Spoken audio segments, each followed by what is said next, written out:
Whenever you're approaching any type of pedestrian crossing, you'll see white zigzag lines on the floor. This warns you that you're coming up to a pedestrian crossing.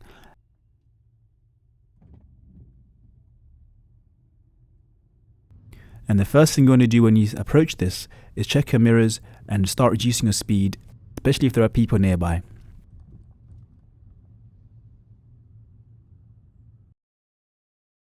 Zebra crossings can be identified by the flashing amber beacon and the black and white stripes painted on the floor. Pedestrians have priority here, so whenever you're approaching a crossing, you need to make sure that you're checking the sides for any pedestrians that are waiting to cross, and if there's anybody waiting to cross, you need to stop for them so that they can cross the road safely.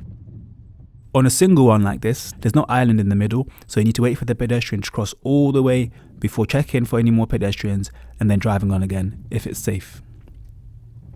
Then you've got double zebra crossings. These are treated separately. There's an island in the middle separating the left and the right hand side of them. So whenever you're approaching these, you treat them as two separate crossings. That means that when pedestrians are on your side, you need to wait for them to get onto the pavement and then check your surroundings and then go if it's safe.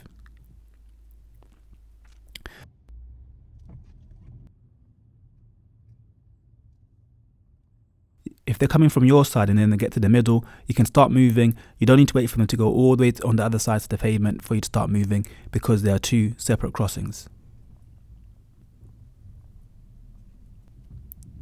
So there are a lot of zebra crossings next to roundabouts, so when you're coming off a roundabout, be really careful that you don't go too fast, as there may be a pedestrian already crossing. And if there are pedestrians waiting to cross, you need to stop and let them cross. Avoid blocking zebra crossings as well. So if there's no space for you to go beyond the crossing, just wait behind the line, and then once there's space, check both sides of the crossing and then go forward if it's safe. There may be times when you have to block the crossing, just like in this example where the zebra crossing is right by the giveaway line. In this case, you can block the crossing, otherwise if you stop too far back, you can't really judge the new road properly. So in that case, you can go forward to the giveaway line even though it means you have to block the crossing. So you can overtake cyclists on zebra crossings, but you shouldn't overtake any motorized vehicle. Don't confuse pedestrian refuge islands with crossings. On these kind of islands, pedestrians need to wait for you to go past first, and then once it's safe for them, they will cross. But if they step out into the road, then you need to stop for them. Also, watch out for any pedestrians that might suddenly run in the road, just like in this example here.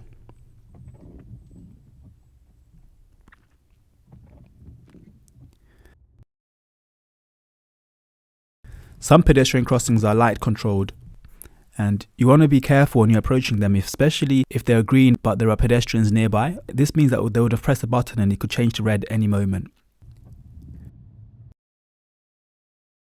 And when it is red, you need to stop by the line and let them cross. And this is a pelican crossing, and we know it's a pelican because it's got a flashing amber between the red and the green. And once it starts flashing amber, you can start moving forward as long as there's no pedestrians on the crossing.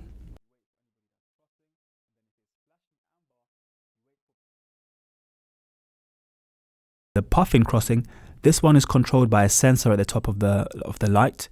So the sensor detects if there are any more pedestrians on the crossing.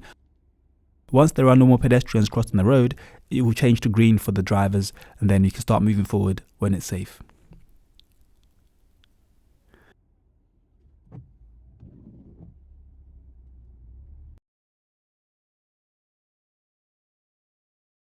You've also got a toucan crossing. This is a crossing that allows pedestrians and cyclists to cross together. And these are equestrian crossings. These crossings are made for horses and their riders. You can tell you're coming up to an equestrian crossing. The button for the pedestrian to cross is quite high up, so that horse riders are able to press it while still being on their horse. The new highway code has introduced a new type of crossing. This is called a tiger crossing. And this type of crossing is not controlled by lights, but it's more of a zebra crossing that allows pedestrians and cyclists to cross together.